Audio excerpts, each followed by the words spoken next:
আধুনিক যুদ্ধের ইতিহাসে ২০২৬ সালের ইরান-যুক্তরাষ্ট্র সংঘাত এক নতুন মোড় নিয়ে এসেছে। বিশ্ববাসী এতদিন আমেরিকার সামরিক শ্রেষ্ঠত্বের কথা শুনলেও এবারের যুদ্ধ দেখিয়েছে ভিন্ন চিত্র। ইরানের ড্রোন আর নিখুঁত মিসাইল প্রযুক্তির সামনে মধ্যপ্রাচ্যে মোতায়েন থাকা মার্কিন শক্তিকে চড়া মূল্য দিতে হয়েছে। পেন্টাগনের গোপন নথিতে কী পরিমাণের ক্ষয়ক্ষতির কথা বলা হয়েছে আর ডোনাল্ড ট্রাম্পের আগ্রাসী কৌশল কি আমেরিকাকে এক দীর্ঘস্থায়ী সংকটের মুখে ঠেলে দিল? আজ আমরা জানব সুপার পাওয়ার আমেরিকার প্রকৃত ক্ষতির গভীরতা কত।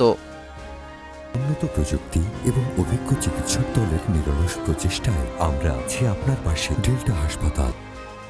ক্ষমতা গ্রহণের পরপরই ডোনাল্ড ট্রাম্প অপারেশন এপিক ফিউরির মাধ্যমে ইরানকে চিরতরে স্তব্ধ করার ডাক দেন। তার লক্ষ্য ছিল স্পষ্ট, ইরানের নৌবাহিনী ধ্বংস করা এবং পারমাণবিক কর্মসূচি গুড়িয়ে দেওয়া।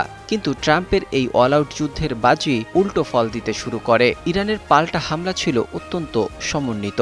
ইতিহাসে প্রথমবারের মতো মার্কিন ঘাঁটিগুলো সরাসরি ইরানের মাটি থেকে আসা শত শত ব্যালিস্টিক মিসাইলের মুখোমুখি হয়। ট্রাম্পের সর্বোচ্চ চাপ নীতি শেষ পর্যন্ত ওয়াশিংটনের জন্য এক বিশাল সামরিক চ্যালেঞ্জে রূপ নেয়। এই যুদ্ধে আমেরিকার ক্ষতির পরিমাণ হিসাব করলে দেখা যায় মধ্যপ্রাচ্যে অন্তত ১৭টি কৌশলগত মার্কিন ঘাঁটি সরাসরি আক্রান্ত হয়েছে। পেন্টাগন ১৫ জন সৈন্যের মৃত্যুর কথা স্বীকার করলেও অনেক স্বাধীন পর্যবেক্ষক দাবি করছেন প্রকৃত সংখ্যা আরও অনেক বেশি। এছাড়া আহত হয়েছেন ৫ শতাধিকেরও বেশি মার্কিন সেনা। প্রযুক্তির দিক থেকে সবচেয়ে বড় ধাক্কা ছিল থার্ড এবং পেট্রিয়ট মিসাইল ডিফেন্স সিস্টেমের ক্ষতি। অন্তত ১২টি অত্যাধুনিক রাডার সিস্টেম এবং স্যাটেলাইট টার্মিনাল ধ্বংস হয়েছে, যা আমেরিকার জন্য কয়েক বিলিয়ন ডলারের সম্পদ।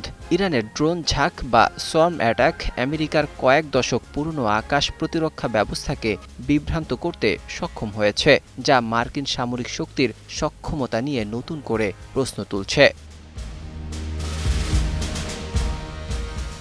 এছাড়া এই যুদ্ধের সবচেয়ে বড় ক্ষত তৈরি হয়েছে মার্কিন অর্থনীতিতে।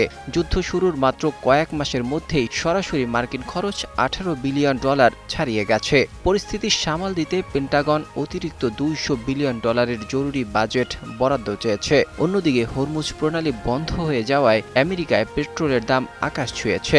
মুদ্রাস্ফীতি এবং সরবরাহ চেইন ভেঙে পড়ায় সাধারণ মার্কিন নাগরিকদের জীবনযাত্রার ব্যয় কয়েক গুণ বেড়ে গেছে। ট্রাম্প প্রশাসনের জন্য এটি এখন এক বিশাল অভ্যন্তরীণ রাজনৈতিক সংকট।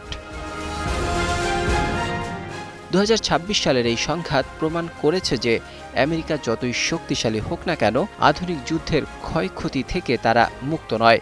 ডোনাল্ড ট্রাম্পের কঠোর নীতি ইরানকে হয়তো আঘাত করেছে, কিন্তু তার বিনিময়ে আমেরিকাকে দিতে হয়েছে বড় অঙ্কের মাশুল, যা সামরিক স্থাপনা, প্রযুক্তি এবং জাতীয় অর্থনীতিতে সরাসরি প্রভাব ফেলেছে।